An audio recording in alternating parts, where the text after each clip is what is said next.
here. Is this thing on? New York City is discombobulating. New York City is going to collapse. New York City is going to collapse. It's discombobulating. Drop mic. The city is asking them to leave is because the city is running out of the taxpayers' money. I predict all this spending in the near future is going to bankrupt NYC, just as when NYC during the heyday of the 70s, 80s almost went bankrupt. I believe NYC's debt obligations are going to collapse. Those unfunded liabilities will implode. So if you have a pension and living in NYC, your pension is at risk of being defaulted. So what will the city have to do?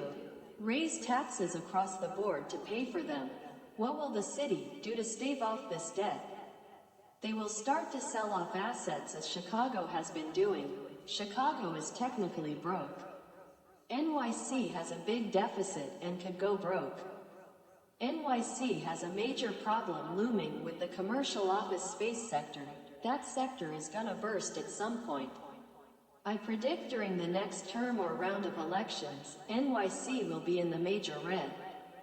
I predict NYC will collapse due to all those migrants. The fact is, even if the city granted them work papers, the issue still remains its basic economics, supply and demand. The workforce in NYC is not in demand for their work set or lack thereof. They weren't asked to come.